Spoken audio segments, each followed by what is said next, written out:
ছবিটা আমরা দেখতে পাচ্ছি যে নির্বাচন শুরু হতে না হতেই রাজ্যের বিভিন্ন প্রান্ত থেকে বিরোধীদের বাধা দেওয়ার একটা অভিযোগ উঠে আসছে। পিউ, একেবারে ঠিক তাই। এই সমস্ত কিছুর মাঝখানে কিন্তু একটুখানি বীরভূমের দিকে আমরা নজর রাখবো, কারণ ভোট তো শুরু হয়ে গেছে। মধুকল্পিতা সেখানকার কি ছবি আমরা জানবো। মনোরঞ্জন রয়েছেন, মনোরঞ্জন, বীরভূম অনুব্রতহীন এবং সেখানে শতাব্দী রায়, তার কি আসন ধরে রাখতে পারবেন?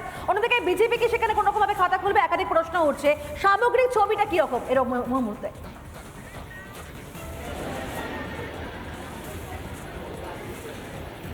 দেখো, তোমায় বলে রাখি যে বীরভূমে আমি যে বুথে দাঁড়িয়ে রয়েছি, যে প্রেমিসের মধ্যে, এখানে 4টি বুথ রয়েছে।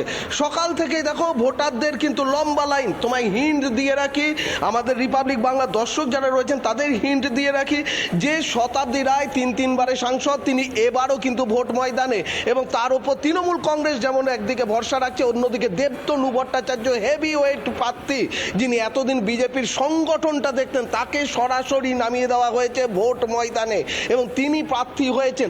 স্বাভাবিকভাবে কিন্তু বীরভূম কেন্দ্রে ভোটের লড়াই কিন্তু জমজমাট এবং সকাল থেকেই ভোটাররা কিন্তু ভোট দিতে দাঁড়িয়ে পড়েছেন। ঠিক 7টা বাজলেই ভোট গ্রহণ শুরু হয়ে যাচ্ছে এবং এরই মধ্যে এই যে 4টি ভোট গ্রহণ কেন্দ্র রয়েছে, দেখো তুমি দেখতে পাচ্ছ, আমার ভিডিও জার্নালিস্ট দেখাচ্ছে, এবং এখানে একাধিক নতুন ভোটাররা যেমন রয়েছেন সেরকম সন্ন্যাসীরাও রয়েছেন। এবং আমি প্রথমে এক নতুন ভোটারের কাছে যাওয়ার চেষ্টা করবো এবং তার সাথে কথা বলার চেষ্টা করবো। প্রথমবার ভোট দিচ্ছ, কেমন লাগছে?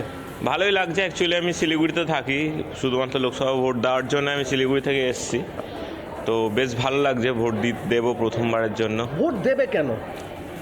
এটা নাগরিকত্বের একটা প্রমাণ, সবারই ভোট দেওয়া উচিত, এটা মিস করতে চাই না, তো সবারই দেওয়া উচিত বলে আমার মনে হয়। নতুন ভোটার তিনি বলছেন যে প্রথমবার তিনি ভোট দিচ্ছেন এবং এটা নাগরিকত্বের প্রমাণ। আমি আরও এক সন্ন্যাসীর কাছে যাওয়ার চেষ্টা করবো এবং তার সাথেও কিন্তু কথা বলার চেষ্টা করবো। দেখো, সবার মধ্যে কিন্তু একটা উদ্দীপনা, দেশের সব থেকে বড় ইলেকশন এবং সব থেকে বড় নির্বাচনে আমরা রয়েছি মেগা কভারেজ নিয়ে।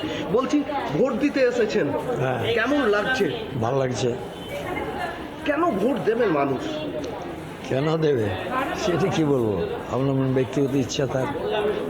দেশ গড়ার ক্ষেত্রেও তো হ্যাঁ, নিশ্চয়ই দেশ গড়ার ক্ষেত্রে ভোট দেওয়া উচিত সকলের। অর্থাৎ সবার কিন্তু ভোট গণতান্ত্রিক অধিকার এবং সেই গণতান্ত্রিক অধিকার প্রয়োগ করা উচিত। এবং তোমায় বলে রাখি, মধুকল্পিতা এবং পিউ দুজনকে বলে রাখি, এই মুহূর্তে আমি যে খবরটা পাচ্ছি যে নলহাটি শীতল গ্রাম, সেই শীতল গ্রামে বিজেপির পক্ষ থেকে অভিযোগ করা হচ্ছে যে তাদের যে পতাকা, সেই পতাকা কিন্তু পুকুরের জলে ফেলে দেওয়া হয়েছে এবং তাদের অভিযোগের আঙুল কিন্তু তৃণমূল কংগ্রেসের দিকে যাচ্ছে। আমরা এই মুহূর্তে খবর পাচ্ছি এবং কিছুক্ষণের মধ্যে সেই ছবিও আমরা তুলে ধরবো। এই মুহূর্তে শুরু হয়ে গেছে, তার মাঝে একেবারে অভিযোগও সামনে আসছে। তবে লালমাটির জেলায় কিন্তু কারা একেবারে সেখানে রাজত্ব করবে সেটা সবচেয়ে বড় প্রশ্ন। এই মুহূর্তে পাণ্ডবেশ্বরের দিকে আমাদের নজর রাখতেই হচ্ছে।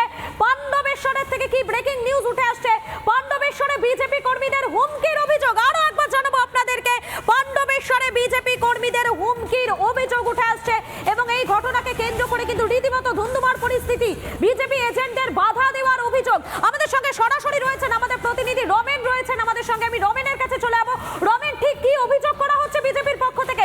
কাদের বিরুদ্ধে অভিযোগ উঠে আসছে?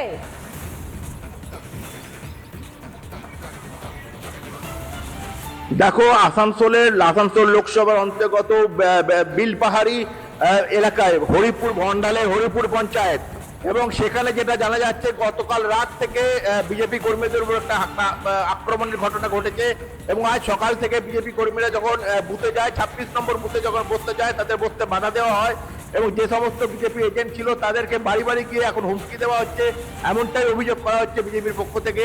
এবং বলা যেতে পারে গতকাল রাত থেকে কিন্তু একটা উত্তপ্ত পরিস্থিতি পাণ্ডবেশ্বর বিধানসভার এই বিলপাহাড়ি এলাকায়। মধুকল্পিতা, একেবারে রমেন, বোঝাই যাচ্ছে যে নির্বাচনের সকাল সকালে কিন্তু রাজ্যের বিভিন্ন প্রান্ত থেকে আমরা দেখতে পাচ্ছি যে অভিযোগের কার্যত একটা উঠে আসছে। কৃষ্ণনগর থেকে শুরু করে বর্ধমান, একাধিক জায়গায়, পাণ্ডবেশ্বর, বিভিন্ন জায়গাতে কিন্তু অভিযোগ উঠে আসছে। আজ চতুর্থ দফার নির্বাচন এবং সেই চতুর্থ দফার নির্বাচনে আজ একাধিক কেন্দ্রে একাধিক হেভিওয়েট প্রার্থীর ভাগ্য নির্ধারণ এবং আমার সঙ্গে রয়েছেন পিউ রয়েছেন। পিউ, আজ একাধিক হেভিওয়েট প্রার্থীর কিন্তু ভাগ্য নির্ধারণ রয়েছে। একদিকে দিলীপ ঘোষ রয়েছেন, অপরদিকে মহুয়া মৈত্র রয়েছেন। একাধিক হেভিওয়েটরা তারা আজকের দিনে তাদের ভাগ্যটা নির্ধারণ হবে এবং সাধারণ মানুষ তারা ভোটের লাইনে দাঁড়াবেন। পিউ, একেবারে ঠিক তাই। অধীর মহুয়া বা অনেক অনেকেই রয়েছেন যারা কিন্তু তাদের আজকে ভাগ্য নির্ধারিত হতে চলেছে। তবে শুধুমাত্র বাঘা বাঘা প্রার্থী নয় মধুকল্পিতা, আজকে কিন্তু পুরো ব্যাপারটা এই চতুর্থ দফায় কিন্তু এই মুহূর্তে একটা বড় চ্যালেঞ্জ নির্বাচন কমিশনের ক্ষেত্রে, কারণ এখানেই দেখা যাচ্ছে যে একাধিক জায়গা কিন্তু যেখানে উত্তেজনা তৈরি আসছে। আর ঠিক এই মুহূর্তে ভোট শুরু হয়নি তার আগে কৃষ্ণনগরে উত্তেজনার খবর পাওয়া যাচ্ছে, সেই খবরই জানাচ্ছি আপনাদেরকে। যেখানে দেখা যাচ্ছে কিন্তু সেখানে ভোট শুরুর আগে কৃষ্ণনগরে রীতিমতো উত্তেজনা। কৃষ্ণনগরে কালীগঞ্জে সেই খবর পাওয়া যাচ্ছে, কালীগঞ্জে সিপিএম কর্মীকে রীতিমতো মারধরের অভিযোগ, তৃণমূলের বিরুদ্ধে হামলার অভিযোগ। আর হামলায় যখন এক সিপিএম কর্মী। ভোট শুরুর আগে কৃষ্ণনগরে উত্তেজনা। কৃষ্ণনগর আপনারা জানেন যে এখানে কোথায় কি মহুয়া মৈত্র এবং তার মুখোমুখি রাজমাতা এবং জোর টক্কর হতে চলেছে, তবে তার মাঝখানে সিপিএম কর্মী, তাকে মারধরের অভিযোগ সামনে আসছে। কালীগঞ্জের ঘটনা, কৃষ্ণনগরে কালীগঞ্জে সিপিএম কর্মীকে মারধর, তৃণমূলের বিরুদ্ধে সেই হামলার অভিযোগ। আর হামলায় রীতিমতো জখম হয়েছেন সেই সিপিএম কর্মী। এই কৃষ্ণনগর লোকসভা কেন্দ্রে কালীগঞ্জে সিপিএম কর্মীকে মারধরের অভিযোগ উঠছে তৃণমূলের বিরুদ্ধে। ভোট গ্রহণ কেন্দ্রের একবারে পাশে সেখানে বসতে গেলে সেখানে তাকে মারধর করা হয়, এমনটাই অভিযোগ।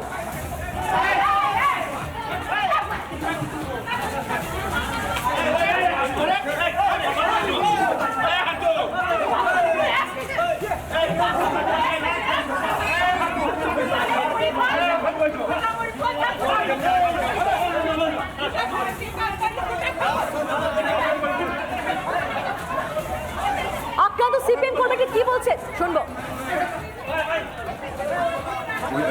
চাড়ে পেয়েছিলাম যে আমার তার জন্য আমরা টিএমসি দোষীর আমাকে মিলিয়েছি। ওই চাড়ে পেয়েছিলাম যে আমার তার জন্য আমরা টিএমসি দোষীর আমাকে মিলিয়েছি।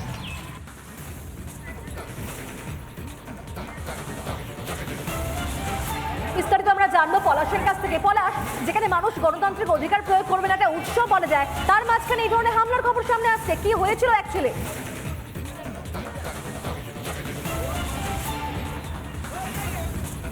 একদমই দেখো, ঘটনাটা হচ্ছে কালীগঞ্জ থানা এলাকার যে 3 নম্বর বুথ, অর্থাৎ একদিকে যেরকম রাজ পরিবারের সদস্য অমৃতা রায় বিজেপির প্রার্থী, ঠিক তার পাশাপাশি যে বহিষ্কৃত মহুয়া সেও কিন্তু তৃণমূলের প্রার্থী। আর এখানে আরেকটা রয়েছে হেভিওয়েট প্রার্থী SM সাদি, অর্থাৎ বামফ্রন্টের যে প্রার্থী।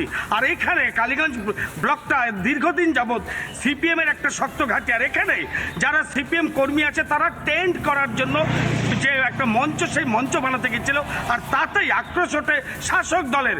কোনো রকম তারা ছাড়া অন্য কোনো দলকে কোনো রকম টেন্ট করতে দেবে না। আর যার ফলে দু দলের মধ্যে প্রথমে কথা কাটাকাটি, তারপরে বচসা, হাতাহাতি, এমন অবস্থা যে গণতন্ত্র প্রয়োগ করতে গেলে তাদের মাথা ফাটাতে হচ্ছে, তাদের মাথা ফাটিয়ে দেওয়া হচ্ছে, রক্ত বেরোচ্ছে, পুরো অস্বস্তিকর একটা পরিবেশ। সকালবেলা 7 সকালে ফার্স্ট পোলিং হওয়ার আগেই যদি এই ধরনের ঘটনা ঘটে, আভি তো পিকচার বাকি হয়। অর্থাৎ এখনো কিন্তু বেলা শেষ হয়নি।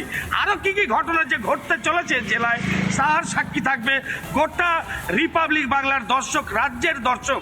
অর্থাৎ কিনা গণতন্ত্র প্রয়োগ করতে গিয়ে বামফ্রন্ট কর্মীদের মার খেতে হলো শাসক দলের নেতা কর্মীদের হাতে। আর এ নিয়ে পুলিশ কিন্তু সেভাবে কোনো সক্রিয় ভূমিকা গ্রহণ করতে দেখা যায়নি। যদিও পর্যাপ্ত পরিমাণে কেন্দ্রীয় বাহিনী থাকলেও তাদেরকে এই ধরনের কাজে বা এই গন্ডগোল থামানোর যে একটা চেষ্টা বা উদ্যোগ সেভাবে কিন্তু চোখে পড়েনি।